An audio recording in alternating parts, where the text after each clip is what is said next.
payments for MLS. So you guys are aware that, anybody that has joined us, in 2024 or before, there are no office fees. There's no desk fees that you have to worry about with LJ, but you do have to worry about your MLS fees. 80% of our agents do take care of the payments on time. There are about 20% that would wait literally on the last minute. But if you're watching this recorded, if you have took care of your payment, thank you so much. We did release around 6 to 7 agents that could not pay the fees. It's perfectly fine, guys. We know the situation in real estate. We know that it's hard to make a living out of it, and unless you really put your mind to it.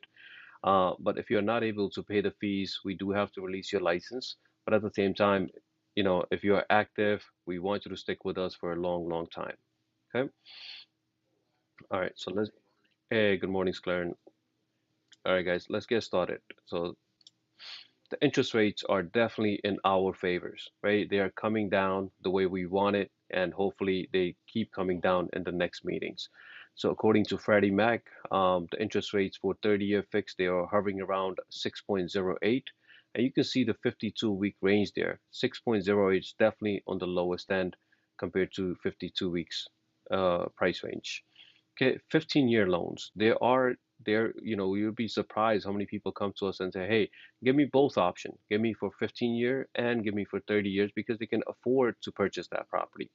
On the other hand, we have some people who are going with 30 years, and sometimes they say, "Hey, do you have any 40-year option?" Right? We don't want them to go with 40-year ever. There might be a few lenders that give it, but you're not able to build any equity. On the other hand, if you're going with 15 years, that means you want to pay that loan off in 15 years. Your income is there, right? So there are plenty of people who do go with 15 years, and the interest rate they're getting is much, much better than 6.08. That is averaging around 5.16. Okay. And according to Mortgage News Daily, their 30-year fixed conforming loans are hovering around 6.20, very similar to what we saw last week. So we might see this rate in maybe high fives and low sixes for next couple of months until we see the next rate cut or two. Okay. And I was watching one of these Fed meetings interview just a few days ago, and they're saying that they're going to go with the next rate cut or next meeting. They're going to decide how is the inflation data headed and how's the unemployment data headed. So those two things should trigger either they will do another 25 basis point rate cut or not. Okay. There are clients who go with FHA loan because their credit scores is below 680. Remember, we mentioned that we need to remember if your credit scores or your client's credit scores are below 620, then they usually don't have that conventional loan option. They end up going with a FHA option, which is a fine option. The interest rates are lower. There are some upfront costs for FHA. Your mortgage insurance does not go away quickly, but you do benefit from a little bit lower interest rates, which is hovering around 5.75. Okay. So when you look at these interest rates, they got to mean something as a mortgage payment. So if the loan is for $500,000, your principal and your interest alone, just those two things, principal and interest, is going to be around $3,100 or $3,062 to be exact. But on top of that, you have your property taxes. If the property taxes are $6,000, that means you got to add $500 to this monthly payment. So $6,000 divided by 12 months. So you got to add $500 per month to your monthly payment. And then you have your home insurance. Let's say your home insurance is $1,200 for the year, then you add another $100 to this payment. Okay, so in total, around you're looking at around $3,600 or $3,700 as your mortgage payment. It is definitely doable, guys, in this price range and this interest rate compared to when we saw 8% and the same mortgage and same monthly payments was over $4,000. Okay, so now your clients are doing the math. So I want you guys to be very comfortably do the math for them as well. What does these interest rates they really mean as a mortgage payment? Okay. So not every realtor knows about these mortgage bonds, but they're directly connected with one another. So not every one of us are paying attention. Our loan officers are paying attention to this. So if you see any bonds declining, like you saw this yesterday, 18 basis points, 7 basis point, 13 basis point, they were coming down. That means the interest rates did go up a little bit. So when these bonds go up, then the interest rate goes down. It goes in a reverse order. So if you guys are paying attention to this, that's great. So every week we will be showing you where the bond's headed, and then you can really know, hey, where the interest rates is going to be headed. It's going to be going in the opposite direction. Okay.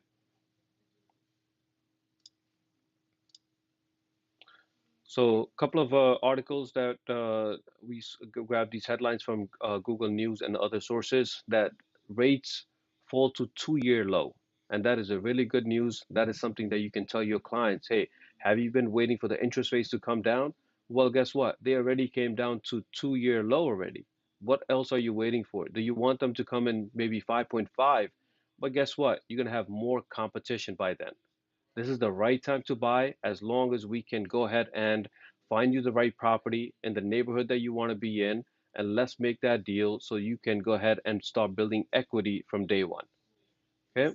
So some people say, hey, even though on weekly basis we're not seeing the biggest change, but when we're looking at it on a 2-year level, we're definitely on the lowest end. Okay? So housing affordability improves. It's just a given, right? Nothing changes from your income, your down payment, but the interest rates come down, and that helps you with affordability. That boosts your homeowners, home buyers prospects as well. So if you have leads in KV Core, if you have your leads on your Google Sheet, I don't care which software you want to use. Some of us are just have those our clients in Stratus. It's perfectly fine.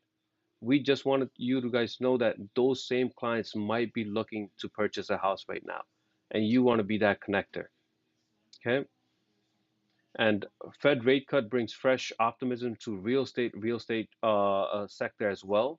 So if you see a commercial, you have investors, you want to be in those type of deals as well. We have few agents who are doing commercial real estate transactions, and we want more of that, right? Those clients that you're working with as commercial investors, those are usually very strong candidates. They're not wasting your time. They're not, but they're trying to grow their business. So you want to be part of those deals. This is a real example from one of our files that we're closing soon. Their annual income was $124,000.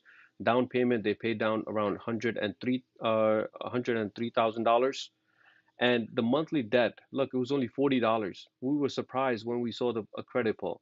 But the client said, hey, I've been preparing to buy a house for the last 2 years.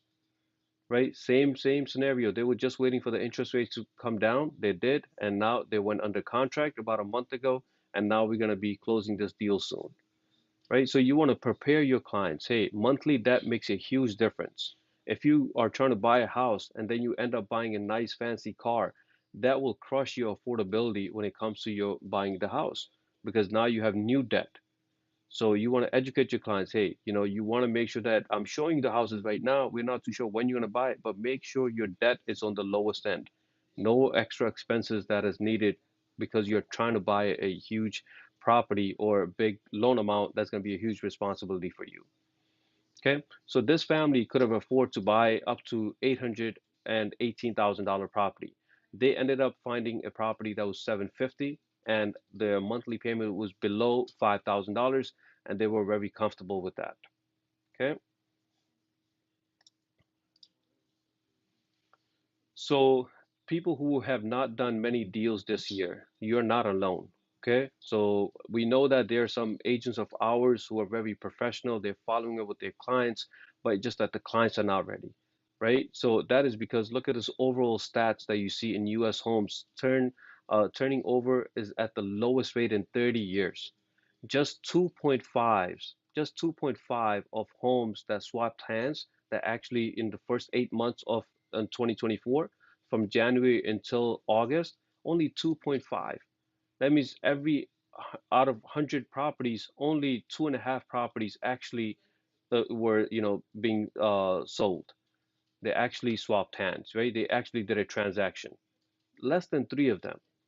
So we know overall market had a lot to do with it. High interest rate, low inventory. Both of those things are changing right now. So if you struggle in the first half or maybe first 3 quarters, the last quarter that we are in right now, October, November, December, you guys can take some action on that and make a turnaround with your transactions there too. Okay. And that's the lowest turnover rate in the market we have seen in 3 decades. So that is a big, big number to know that, hey, it's just not you, it was just the overall market was on the lower end. Okay. In COVID time, we had agents who were not even trying to show the property, but clients were following up with you guys. Hey, I really need to buy a house. The interest rates are so low. I really want to buy a house as soon as possible. In 2024, we did not see that. Okay. But now the interest rates are coming down, so hopefully these stats will change. And you can see in here too, what was the reason? Mortgage rates and home prices were have been what keeping the home buyers on the sidelines. And these are the same guy that want to take some action. Hopefully you guys can help them out. Okay. And let's talk about our fees, guys. Right? Real estate fee settlement created a new competitive ball game, experts say. So we are seeing that, hey, there are some agents who love the changes. They say, hey, that's perfect. Hey, if I'm getting the listing, I'm telling my seller, hey, as your listing agent, I'm going to be representing you, and you only need to worry about my payment, right? You don't have to worry about that. There's some listing agent that's going out and telling the sellers, hey, the new law is that you don't have to pay the buyer's agent, but I highly recommend that you do offer something so we can go under contract as quickly as possible. Okay, so there are some agents, that are talking to the home sellers about benefits of offering commission to the buyer's agent. There is a huge one, right? Because not every homeowner has money sitting around for their down payment, closing cost, and now your real estate agent fees. Some agents ask me, hey, this fee that we're talking about, is it part of the closing cost? No, it's not part of the closing cost. It is separate. So let's just go through the numbers. If you're a first-time home buyer, you need down payment of minimum of 3 to 5%. Then you also need closing costs 3 to 5%. And then now you asking as a buyer's agent 1, 2, 3%, whatever the number might be. So you got to add all those three numbers, and that is what they have to bring to the closing table. Okay. And home buyers just need to take their time to understand the agreement. We had a case where one of our agent was in the conference room telling them, "Hey, there are some changes, since August." She said, "Show me proof." So we have some guides from our LIBOR where it gives them a question and answers to all those common, frequently asked questions. LIBOR had made a checklist for that. I will be sharing that with you guys later on today. So you guys can tell your clients, hey, it's just they can check the news, they can call LIBOR and find out about these changes. Okay. So we have about 7 or 8 people here, guys. Anyone wants to share their experience so far? Did you have any clients that ran away from you as soon as you mentioned, hey, I need you to get paid or I need you to sign my agreement? Did anybody have positive or negative feedback so far, guys?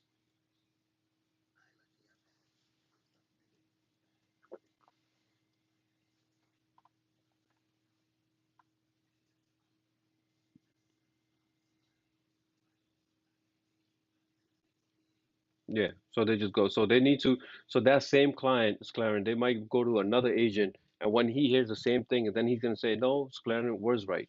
Now I want to find out what he was charging compared to this other agent from this agency." So they're gonna keep going back and forth. Maybe that same client might go to at least two or three different other agents just to verify, right? So you do want to, I think you're doing the right part. You're telling them, hey, here's the sources, here's LIBOR, here's whatever documentation that you're giving them. You're giving them maybe New York Times or Wall Street Journal articles that you see there.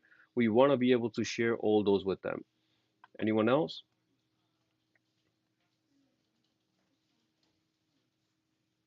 Positive feedback, negative feedback from your buyers?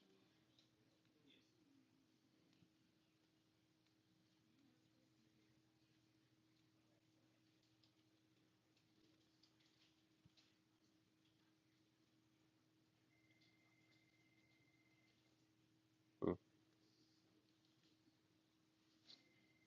So how would you show them though? I mean, they would not sign any agreement with you at all?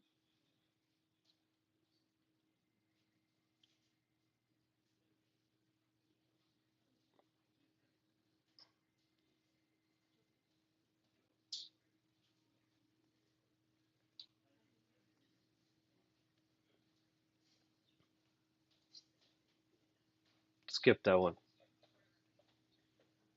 Okay, okay. That is in their favor, right? You can.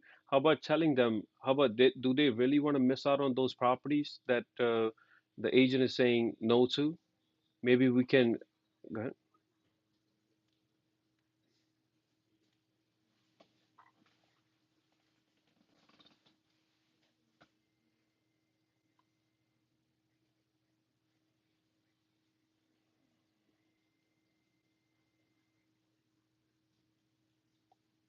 So how about just the approach, right? Maybe this is an open discussion, guys, that anybody can comment. Is like maybe telling them, hey, let's say, what is the price range that they're looking at? Is it single family, two family? What's the price range?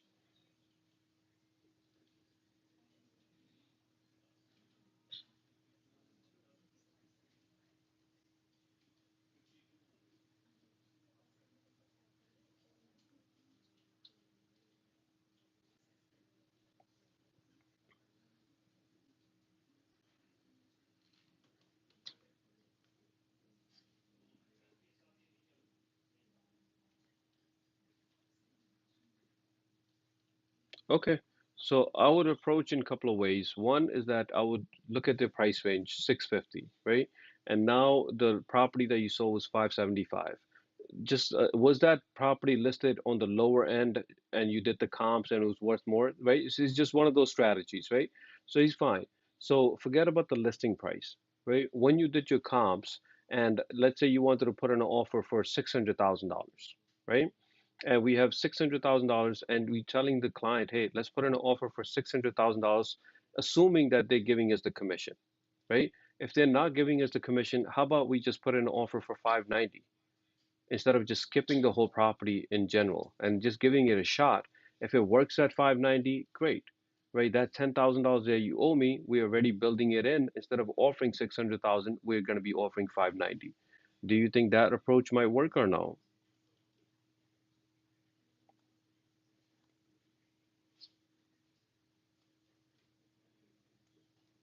Mm-hmm. Correct, correct, correct,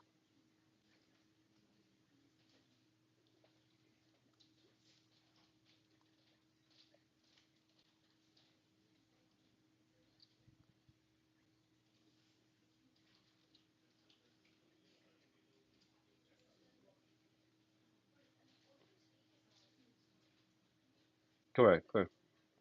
Sure.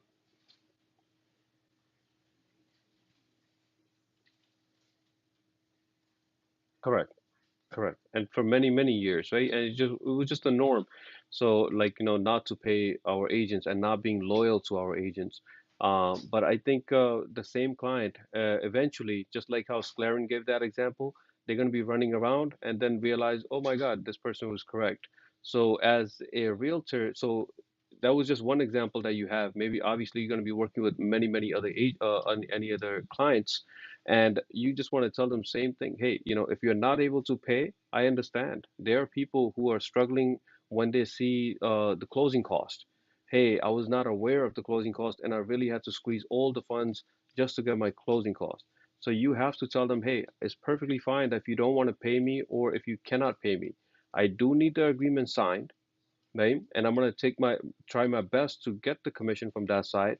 If it's not possible, two ways I can do this. Either we can put at 590, as we were just giving example, instead of 600,000, or we can put 610 and ask for $10,000 back as a seller's concession.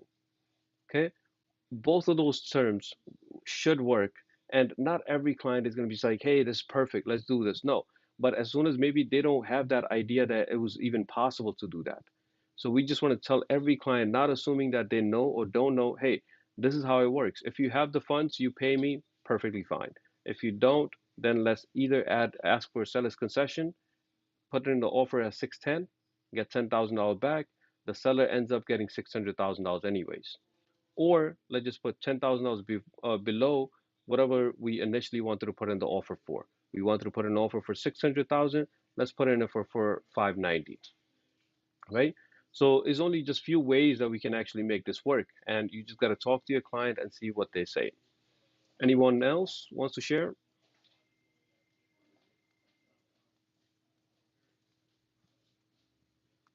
All right. So thank you guys for that, right? So first is your presentation, guys. There, we have new agents that come in. I'm starting off with the buyer's presentation right now. But I highly recommend that even if you're watching this later and if you're live right now, anybody that needs me to go over the buyer's presentation and do a role play, I'll be the buyer, you'll be the agent, and you're going through the whole 9 yards with me, what it really takes to buy a house. And, we can improve on things, we can take out a couple of things, we can modify it to make it better, right? And we don't want you to be reading anything when you're talking to your clients, right? We want you to be telling them and be very sharp about it. Hey, this is what it is. This is the steps, this is the budget, this is that. Whatever we have 20 steps there, you want to be able to go like in as like we said, very smoothly. So you want them to be like, hey, ask me any questions. I have no problem, right? But if you're scared of those questions, then you're going to be nervous and you're not going to be able to help them out. So let's practice that beforehand. So buyer's presentation, it's a must. I don't care if the client doesn't want to work with you, but as long as you're telling them, hey, I have a buyer's presentation, let me just spend 20 to 30 minutes with you going over the process. If you want to stick with me, great. If not, that's perfectly fine too. But just give me a chance, come to the office, and let's go over the buyer's presentation. After you went through that, next you should have your forms ready there and then. Not I'm going to email you later, or just have them there. If they say, hey, you can email me, then it's secondary. But just assume that they are ready to sign right there and then for you. Okay? So buyer's representation agreement, some of our agents say, hey, the client wants me to start sending them properties, but they don't want to sign this agreement. I'm okay with that. The law says that before we start showing them the property, then we need this agreement. If they're just telling you, hey, I want to be in South Ocean Park, I'm looking for a single family, 40 by 100 lot size, I want to do a flip, right? I want to convert that single family to two family. He gave me or she gave me enough information to put in KV Core and start sending them links. As soon as he or she says, hey, I want to see this property, hey, I need this agreement signed that we talked about at our buyer's presentation so I can start showing the properties. Okay. So first we have your buyer's presentation, and we're not gonna go through all of it. I just want to, pinpoint our key points that are in there. One is that this agreement is exclusive. That means that person cannot work with anyone else besides you, and you can take legal actions if they do that. Okay, if they go with another agent, you can literally take legal action for your commission, and this is going to be exclusively just working with you. So this is the point where we said, hey, how many times, Rupinder, we had this conversation, that hey, you're working so hard with your client, and on the last minute they're going behind your back and they're trying to do something.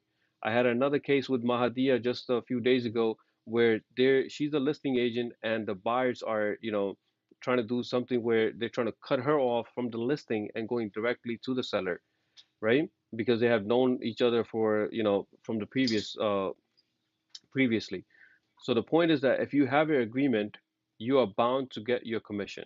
So it's that important. So you have to tell them that this is an exclusive agreement. We can keep it as short as you want, but just know that whatever time frame we have agreed to, that you cannot work with anyone else. Okay, you have to disclose that. Next is your fees. When you see this broker fee, at first it tells you that, hey, it is not set by law, it's not fixed, and everything is negotiable. We were sitting in the conference room where one of the agents said from another agency that, hey, 2% is standard. I told them we cannot say that. We cannot say 2% or any percent is standard. It's not. Everything's negotiable. So in your fee here, where you see the X mark, this is you put in the percentage that you guys are agreeing on. Okay? Everything else, you're not doing a rental lease or anything like that, you can leave that blank. So just have your percentage there. Okay. Then is that just as we mentioned, Rupinder, with your example there, is that we can ask upon your request, buyer, that we can every time that I'm showing you the property, I'm going to ask the listing agent, hey, is the property available? And what is the commission percentage that you guys offering? Right? I'm going to try to get that, hey, seller's payment through the offer. So it got to be a request from from the agent. We did this yesterday. It's the listing agent said, hey, we're not offering anything. Then we told them, hey, our offer is really strong. We have other um, a property that we can put in the offer for, but my client really likes your property, and could you please ask the seller? It's a $1.5 million deal that we definitely need to get paid something from the seller side.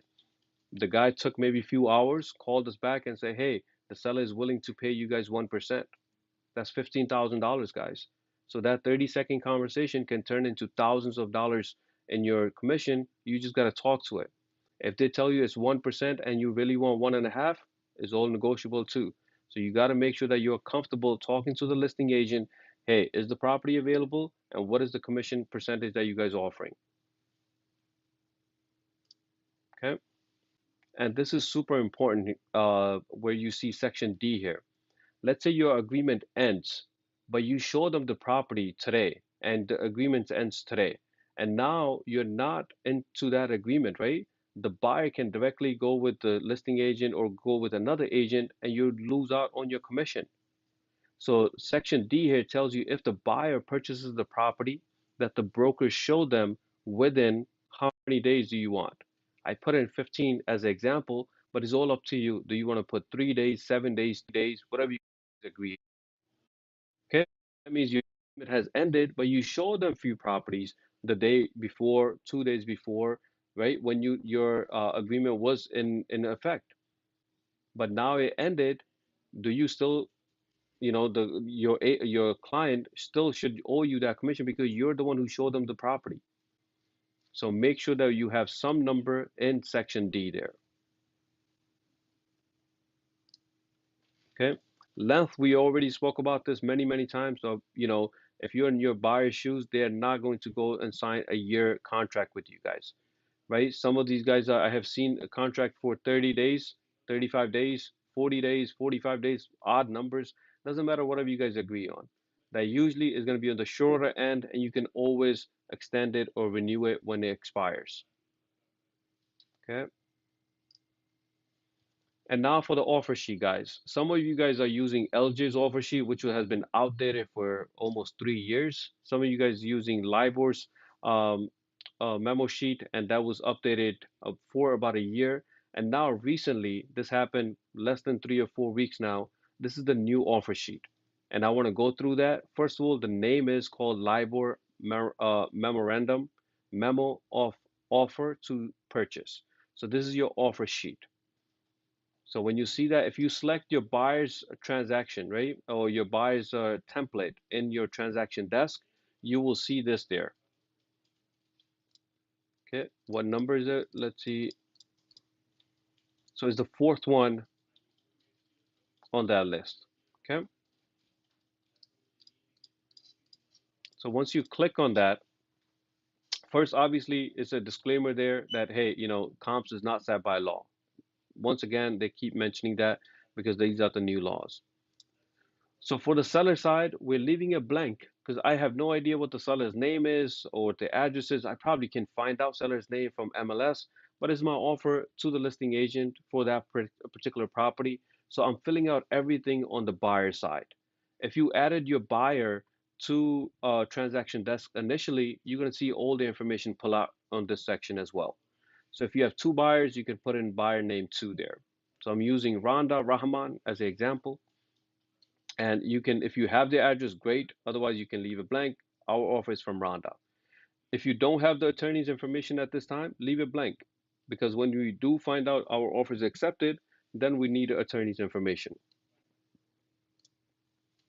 So where it says property location, this is going to be the property address. I highly recommend that you guys start putting in MLS number.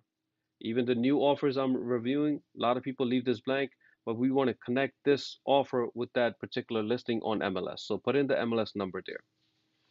Then it says proposed closing date. If your client is financing, right, they're getting a mortgage, typically you would want to put in 30 days to 45 days. Okay. If it's a cash deal, you probably want to put in 10 days, 15 days. On cash deal, you're simply waiting for the title report. There's no bank involved, so you can really close that deal quickly. But if there's a bank involved, typically you want to put it for 30 to 45 days. Okay. And number two, it says property disclosure form to be completed and delivered. Every offer that you're putting in, click on yes. You want a property disclosure form to be completed and delivered. So always click yes on that. And now it comes to the offer sheet, right? Your offer of proposed terms. What are you purchasing this property for? We're putting in $1 million offer. That's your section A. It's $1 million offer. In your section B, it says seller's concession. Are we asking for any funds back? That's how simple this offer sheet is right now. Are we asking for any seller's concession? The answer is no. Then I put a zero amount there. Then it says C, down payment. That is not the total down payment. It is not the total down payment. This is going to be your earnest deposit. I think they should have used the word earnest deposit in this. So this is going to be payable on when you're signing the contract. So we're going to be, because it's $1 million property, we're putting down $40,000 on the contract. So the client is putting down 20% total. So if it's 20% of $1 million is $200,000, out of that $200,000, the buyer is putting down on the contract $40,000. Okay. Section D, it says mortgage amount. So if he's putting 20% down payment, that means his loan amount is 80%, which is $800,000 in this case. And then E, balance due at the closing. Initially, we said he's going to put down 20%, which is $200,000, but he already put down $40,000 as your earnest deposit, so he or she needs to bring in $160,000. Okay, so next you have your section F.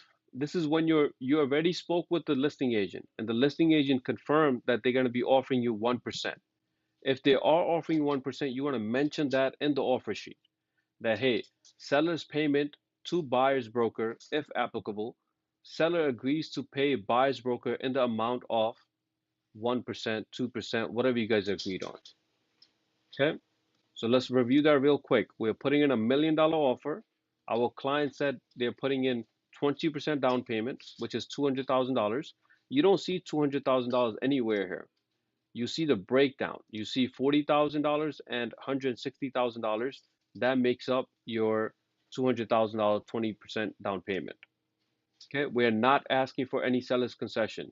If we were, then we put in the dollar amount. Okay, I hope everyone is clear on this. The numbers can be anything, the format will not change. Okay, then for contingencies, you want to protect your first time home buyer, right? You want to tell them, you want to check off where it says financing, and you want to check where it says your home inspection. Tell your listing agent, hey, we're doing a home inspection to make sure that there's no major issues. I'm not trying to break this deal if it's minor issues, and the client is not too. You know, my client home buyer has been looking for a property for a long time. They like this property, but we want to do a home inspection to see if there's any major issues that you or the seller does not know about. That's why we have an inspector come in. Financing, I want to make sure that client can actually get the loan. We don't want to jeopardize this $40,000 that we put in there because the loan officer didn't check everything. We want to make sure that my client can actually get financing for this property. Okay. Letter H, it says financing type. I'm doing a 30-year mortgage. I'm doing a 15-year mortgage. Is a cash deal, whatever your financing type might be. Okay. Then is your personal property. Anything that you, the seller and the buyer has agreed to include, right? It could be the appliances. Sometimes it's listed on MLS, so you guys can relist it here. These are the things that should be included when we're selling the property.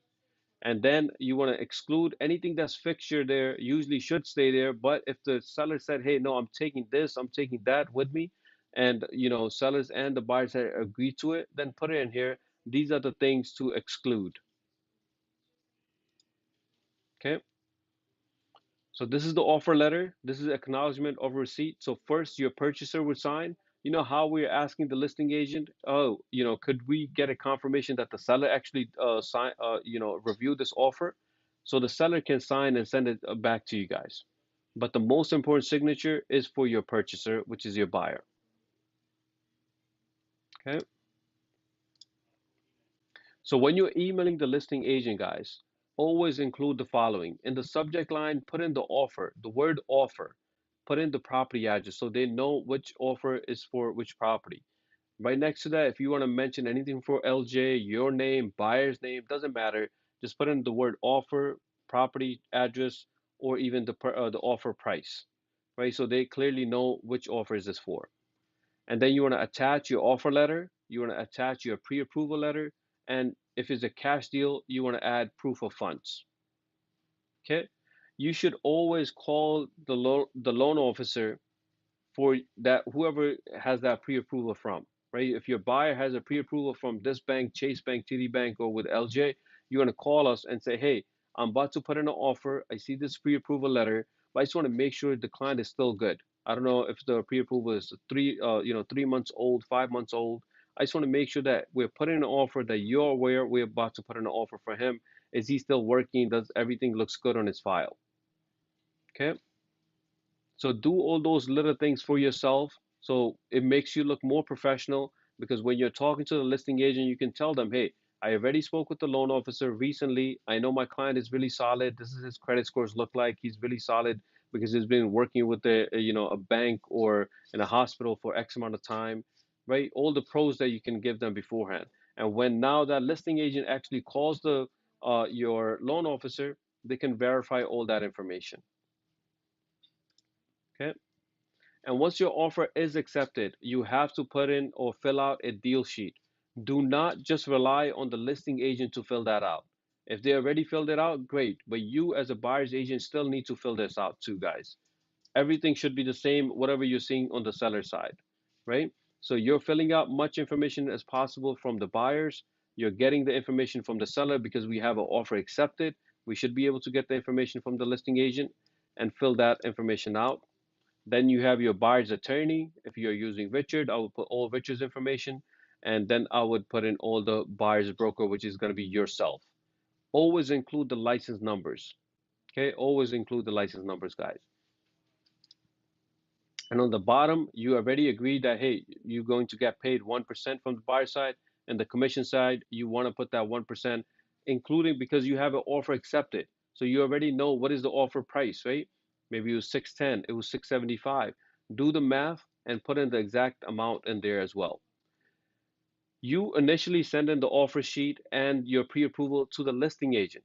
Now the offer is accepted, you want to do a deal sheet and you want to email that deal sheet along with the offer letter and the pre-approval to the buyer's attorney. So this way the buyer's attorney is aware that, hey, there's an offer accepted and he or she should be expecting a contract to come in any day now, right? You don't want the attorney to receive a contract and not know where's it from or who's it for. So you want to prepare that attorney. Hey, attorney, we have a mutual client. Put in the name. Say, hey, this is the deal sheet. This is the offer letter. Here's the pre-approval, and we should be expecting a contract to come in anytime now. Okay. And in transaction desk, guys, you guys can review all the documents that were signed under signing field there. So there's a tab called signing. Click on that and download any documents that you need that were e-signed in transaction desk. So there's definitely a value for being a realtor out there. You guys can see the stats here. 89% of the buyers, 89, that's a huge number. Buyers recently purchased their home through a real estate agent or a broker. 89% of them. So we know that the realtors definitely need that help because buyers definitely need that help from their realtors because they don't know the steps, right? They need that person to be guiding them every step of the way. Hey, what's next? What's next? What's next? You're the one, right? And you guys should know all the bullet points for every step of the way. If we're talking about bank appraisal, you need to know everything about bank appraisals. If we're talking about title company, we need to know about everything about title company, what is really involved, and all the common questions that your buyers might ask you, right? Why 89%? We know as human beings, right? If we only gonna use a person if we really need them. If we can do it ourselves, just Googling things and using ChatGPT, then probably the stats will be the other way around. Maybe only 11% would be using a realtor. But as of right now, 89% of the buyers are using a realtor to do a deal because they need that help. And we want you to be that helper. Okay. Next, guys, we have few agents who are working with short sale foreclosures. I want to give a shout out to Damian, who's coming up to and saying, "Hey, if you have any next short sale, give it to me. I got it. I know how to follow with banks and all that." So, if you any client or if you have dealt with short sales or foreclosures and you want those type of leads from us, please do ask. So, this is a foreclosure that just came on the market on Hempstead. It looks like it's completely vacant, and I'm pretty sure it's going to be gone in no time. It just came on the market. So keep an eye on this. That's number one. Second is that send it to your clients if you have investors in KV Core. Anybody that say, hey, I'm trying to look for a flip, this is a good flip. It's listed for 385 here in Hempstead. The property taxes are on the higher end, $15,000, but you need to find the right buyer. Okay, has 3 bedrooms, 1 bath. So whatever investor that comes in, they're gonna probably renovate this property, maybe create another bathroom in there, and then maybe list it for 600,000, 650 or more. Okay, so this investor might be able to get some price quotes from different contractors. So if it's a contractors, you want to tell them, hey, find out what we really need. Every property that you're seeing, right, you're showing some property don't need a lot of work, and some properties needs gut renovation, meaning they need to be taken down and it's going to start all over again. Some of them are very minor. They need to create a list of all the needs and goals for your contractor bids. Should you rely on one person? Absolutely not. As we mentioned with everything else we do here, your client should be going with at least 2 or 3 different contractors and say, hey, we need to, for you to put in a bid. Basically, give me an estimate from at least 3 different general contractors, right? So with 3 different price quotes, you can clearly see, hey, cheapest is not the best one either, guys. We all know that. But just see what those contractors have to offer and then go from there. But there's a lot of opportunity when we're talking to investors because they give you multiple deals, and they give they stick with you for a longer time because they're always looking to invest in more properties. And we have all the tools, we doing all the research for them, and they have the many reasons to stick with you. Okay. And when it comes to value for the property, as we mentioned earlier, there will be some properties that are listed way below market price to grab more attention, more buyers, more offers, so to have a bidding war. But we have the right tools to determine your home's value. One is your location itself. Where is the property located, right? How are the property compared to recent property that were sold in your neighborhood? What are the characteristics of that particular home? And did you make any upgrades? We mentioned earlier that, hey, any renovations that you're doing is going to bring in some extra value because you're already renovating it, doing little upgrades, right? And how's the market overall? As we mentioned earlier, that this whole year, the market was not in the favors for the buyers because of high interest rates. But now those things should be changing. If that changes, the home value is going to go higher because there's going to be more demand for the same house. So when we're checking the tools, checking the value for a property, I know a lot of our agents are using RPR. If you don't have access to RPR, guys, let me know because that's part of your membership from MLS. So it is not a free service because you're already paying for the MLS. So use RPR as a very powerful tool to do all your research. So that's number one. Number two, you have your geodata. Geodata, you can actually do, get a valuation in one shot. So I think about 50% of our agents are using Atom or Geodata there. Very few of our agents are sending us a message, as I'm mentioning at every meeting now. Every time you're about to put in an offer, guys, send us a message with your property address. Either myself or Jas or our assistant here, Sukman, she can actually do these comps for you guys within minutes, and I'll show you how fast they are. Okay? But with that, once you guys just provide us the address, like this agent here yesterday, I want to give a shout out to Sheldon. They came in yesterday. They say, hey, let's do some comps for this property. We did it within seconds. And the price that we see here is very realistic to what they were thinking. Okay. Now it just gives you the price, but it gives you all the active listings. So you don't even have to do more research on that. Anything that's nearby in less than a mile radius, you will see all the active listing on that same PDF file. Okay. How about recently sold? Same exact thing. We can compare top 10 recently sold properties compared to the one that we're doing the valuation for. Okay. So when you guys I shared this screenshot. This is from our agent Daljit, right? We want to give a shout out to him because every time he's putting an offer, he's one of those agents, and he tells me, "Hey, maybe I'm bothering you guys with this." I say, "Absolutely not. If we can help you guys out, why not?" So he says, "Good morning, Paji." That means brother, right? Good morning. I need an estimate on these two properties. He gave me two different properties in Brooklyn. He said, "I already sent them geodata estimate, but the client likes the one from the bank, right?" So he sent us the message at 10:13. 10:15, in 2 minutes, he got a reply back with two PDFs. So that is what we're trying to show you, that is super fast. We're not doing hard work for you guys. We just want to be that helping hand. Just send us the address. We'll give you evaluation and compare that to geodata and see how similar it is or not compared to your RPR. You have additional source to compare your data with. So this way, when you give this to your seller, to your buyer, they're confident in the offer that you're putting in because you're doing the research. Okay. So we have group messages with our assistant in Microsoft Teams. Just send us a message there. If you want to send a message in WhatsApp or regular text message, doesn't matter how you get it done. Just send us the address. I'm about to put in an offer. Tell me what the banks might think. Okay. All right, guys. Next is if it's a seller's market or buyer's market, LTOSresearch.com gets the job done. Every offer you're putting in, again, you should be doing the research. And in Jackson Heights here, in Jackson Heights, is a slight seller's advantage. The score was not that high. But in Valley Stream, the rate is 45, is a strong seller's market. So your offer needs to be it depends on which market it is. If it's if it's in Jack's Knight, I probably not put in the highest offer.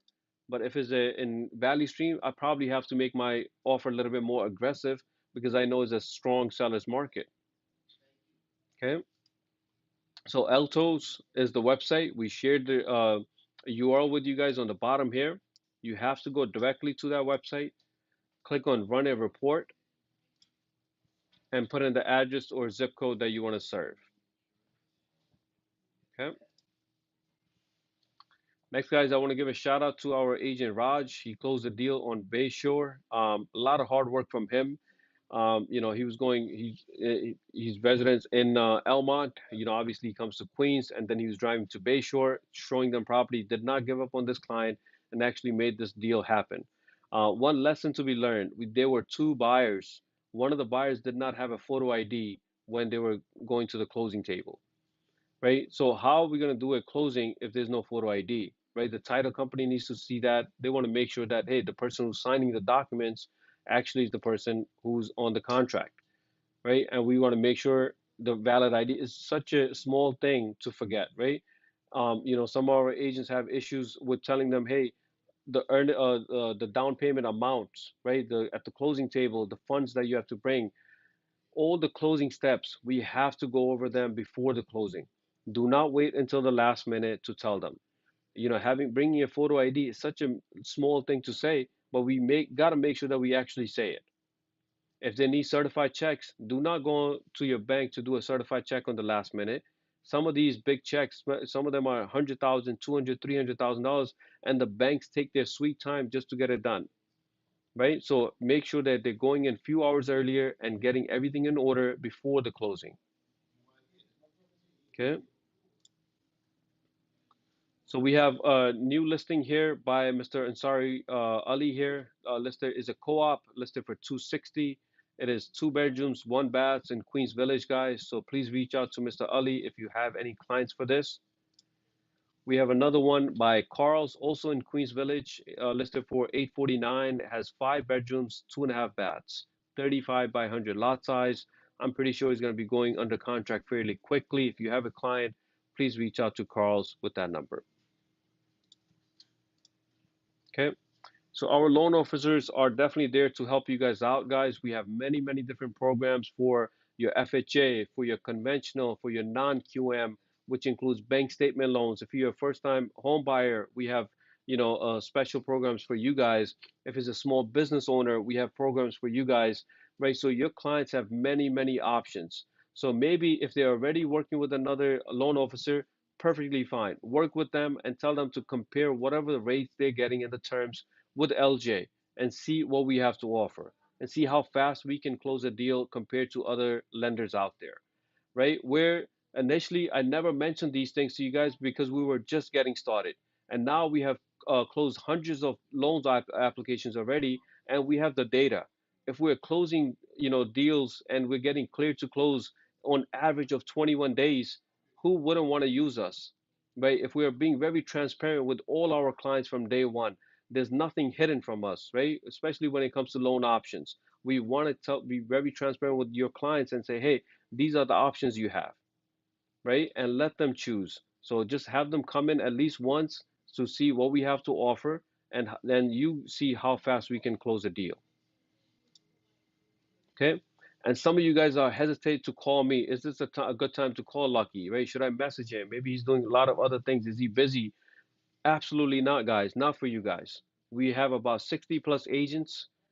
I'm not working with any clients out there. It's been many years now. I'm here for you guys. I'm here for the loan officers. I'm here for the real estate agents, just to help you guys that are any way informed. Always thinking about improving the software. Right? We're already using the top-notch software. You just got to use it. But when it's you want to connect with me, you want to come in for the office just to say hi, you want to go over any small thing. There are no stupid questions, guys. There's no everything that we do here. We want you to be a professional because end of the day you're representing us when you're dealing with any client out there, right? When they see our logo, I just want to make sure that they're feeling comfortable that hey, this person can help me out. But if you need that helping hand, out of 60 agents, it's going to be hard for me to know who needs what help at what point, right? You want to talk about our office leads, you want to come to the office anytime. You have my calendar, you have my phone number. Just call, text, send a message in Teams at any time you guys like. Okay. And just remember the key to closing deals is building relationships, right? So the key to closing deals is building relationships. You want to focus on people and the sales will follow. You want to focus on your particular client. Hey, I have this client, Bob. Bob needs to find a property as soon as possible, and I want to go ahead and find a property for him, as soon as possible. I have all the right tools. So you want to focus on the people. You want to give them much value as possible. Not everybody's loyal in New York. We know that. But we don't have to be part of that, right? Just focus on your clients that's sticking with you and the sales will follow. Okay? And if you're not showing property, guys, you're not closing deals, right? It's just the hard truth. If you're not showing, if you did not show in last 7 days, if you have not showed a property in last 30 days, if you have not showed a property in last 90 days, guarantee you is not going to happen anytime soon until you make that change. You're the one you have to say, hey, I'm ready to make that change. I want to make sure that I'm showing my clients properties on a regular basis so I can close deals, right? We have few agents who are go in panic mode when they're not under contract, right? Because they know if you're under contract today, that money that you're going to get or that commission that you're going to get is not going to come in for until that deal closes. So you work on your pipeline and start getting more people that are serious to show them the properties, show them on a regular basis. Anything new comes up, you want to be the first one to show. Okay, that'll do it from my end, guys. Any questions, comments, feedback? All ears for you guys.